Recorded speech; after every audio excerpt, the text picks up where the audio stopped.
Greetings to you, lovely students. I welcome you to today's class. In today's class, I'll be taking you the topic forest and its uses.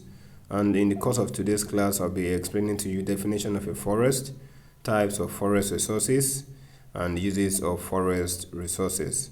Forest is very essential for the survival of man, and forest is as old as humankind.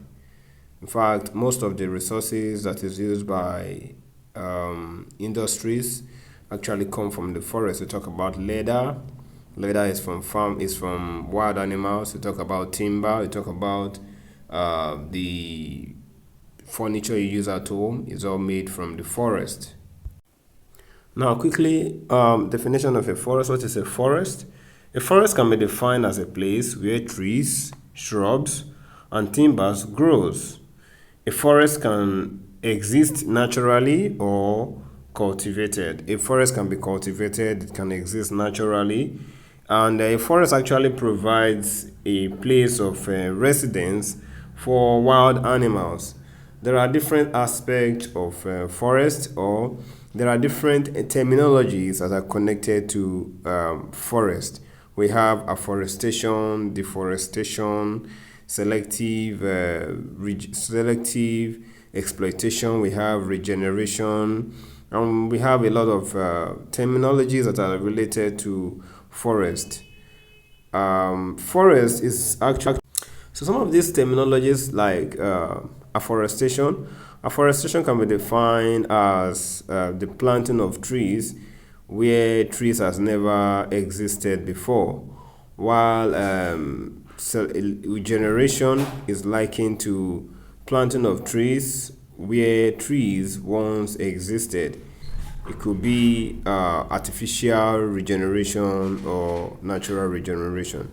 Now, differences between forestry and silviculture. Forestry is the practice of managing forest resources for various uses, including commercial, agricultural, or personal purpose.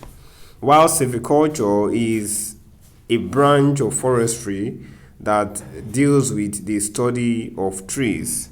Okay, so forestry is talking about both the trees, the shrubs, the wildlife, all other kind of resources that are found in the forest. However, silviculture is talking about tree species, how to manage these tree species, how to cultivate them, and how to convert these tree species into furniture.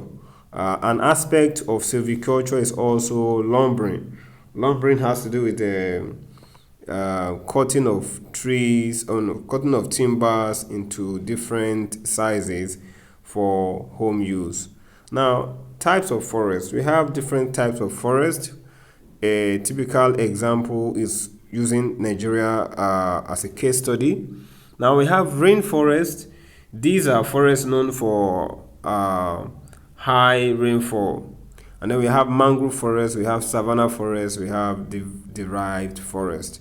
Now all these forests, a type of forest in a particular geographical region differs. For instance, you could have a rainforest in somewhere like Edo State. You could have mangrove forest in another part of Nigeria. We could have savanna forest and then derived forest. Different locations with different types of forest. So now, what is rainforest? Like I said earlier, rainforest is a type of forest known for their high rainfall. That is, they have heavy rainfall throughout the year. Most times, rainforest usually have rainy season up to 10 months, that could last up to 10 months, sometimes 11 months. The trees in this forest are densely populated. They are characterized by lofty, broad-leaved evergreen trees forming a continuous canopy. Most times, the leaves of trees in rainforest is usually evergreen. It's always green all through the year, and there's always rainfall, a heavy rainfall. And another characteristics of rainforest is that there is lots of wildlife there. Now the next one is mangrove forest. Now mangrove forest, also known as swamp forest. This type of forest is found in swampy areas or coastline. This kind of forest can be found in the southern part of Delta states and River states. Unlike the rainforest, which is found somewhere Ondo State, Edo State.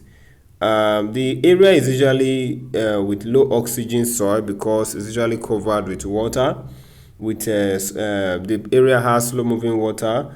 Many mangrove forests can be recognized by their dense taproot, like what you can see in the previous slide. We have a prop root that make the trees appear to be standing or are above water. Most times their roots is always above water. Now mangrove forests experience flood regularly, and mangrove forest stabilizes the coastline, reducing erosion from current. Now the next one is savanna. Now the savanna zone is about three. In Nigeria, we have the Sahel savanna, Sudan savanna, and Guinea savanna. Now Guinea savanna is much more wider.